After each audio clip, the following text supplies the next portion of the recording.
Hello, everyone. It's Kelly from the Hub, and we are here today with Pastor Jim from Bergstrasse in Ephrata. And we are talking with partners and community members about all of this stuff. There's a lot of stuff going on out there, and it's been difficult for a lot of people. Pastor Jim is one of my friends, and I wanted to talk to him about something that I've been thinking about. It's been difficult to be kind to yourself out there. There's so much work to do. There's so many Pinterest things to make because everybody's doing it. You have to make sure that your children are perfect at their school that you're doing from home and your work and all of that stuff. And it's been difficult. So I wanted to talk to Pastor Jim today about being kind to yourself. So hello, Pastor Jim. How are you? Good. I'm great. How are you doing, Kelly? I'm It's good to doing be all right. I'm not sure I'm being super kind to myself. So Oh, this is going to help me just as much as it's going to help everybody else out there. So how do we do this? How do we do this and not feel like we're being selfish and feel like we're being normal, I guess? yeah. Well, and this is a tough time for everybody. It's not easy because none of us have ever experienced anything like this before. And we are all faced with new realities in our life today. And it's difficult to try something new. And it's hard to give ourselves permission, but yet when we do give ourselves permission to be ourselves, to try something new, to step out a little bit and do something different, do those things you've always wanted to do, but also don't make it happen on the clock. Don't let the clock be your guide. Let your heart be the guide. And I know it sounds so easy to say, but doing it is difficult. Some of the things that I might suggest, and I've actually done some of these, is actually just go for a walk. I mean, these last couple of days, it has been beautiful outside. Just go outside and enjoy nature. Listen to the birds. Watch the flowers bloom. And try to forget, or not necessarily forget, but put aside those things that you think you have to do. Because the greatest thing that we can do for ourselves in this time is to take care of ourselves. Is to take care of ourselves. And how do we refresh our soul, so that we might be better able to live for ourselves, but also live for each other.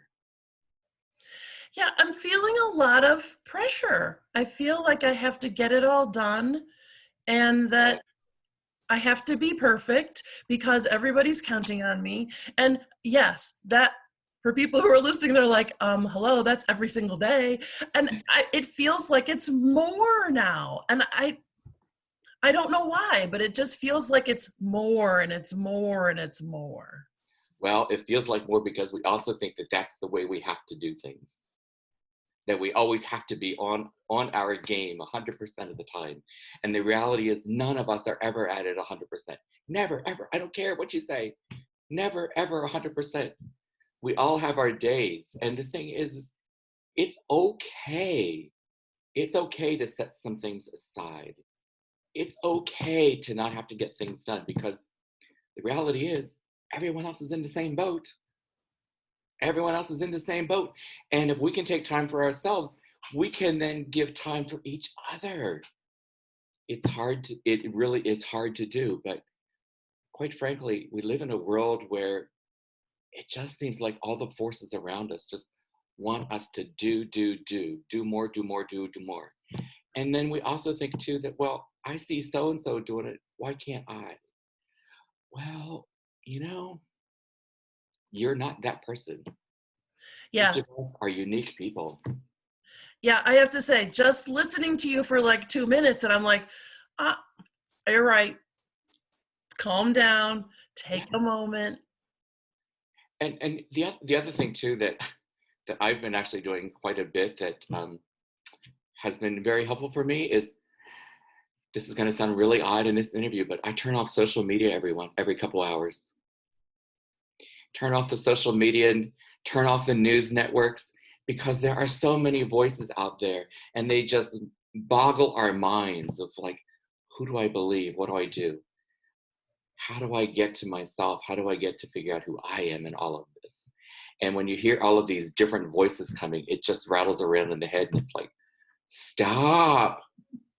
And that's what you need to do, is just stop. Yeah. Stop. Let it go. So what can you tell people after they watched you and they need a little more? They need to talk about it a little more. What should they do? Well, you can reach out to any of your local congregations. Any of your local churches would have, someone there that you could talk to. It's also important too that you have a person or persons that you can talk to, that are willing to listen to your anxieties and also listen to your hopes of what's going on.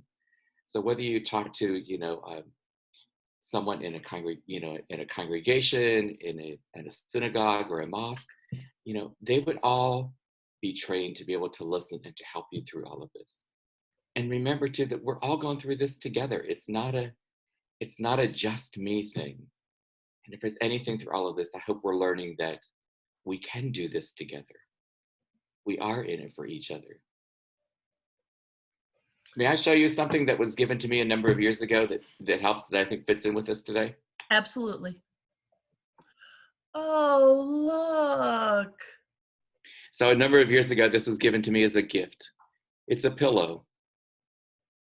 And when you need to just rest and stop, just take the pillow, give it a hug, and say, everything will be okay. Just be nice to me. Be nice to yourself. What more could I need? This is the most perfect thing in the universe. Thank you, my friend. Thank you, Kelly. It's wonderful. I'll talk to you again. You bet. Have a great day. Bye, everyone. See ya.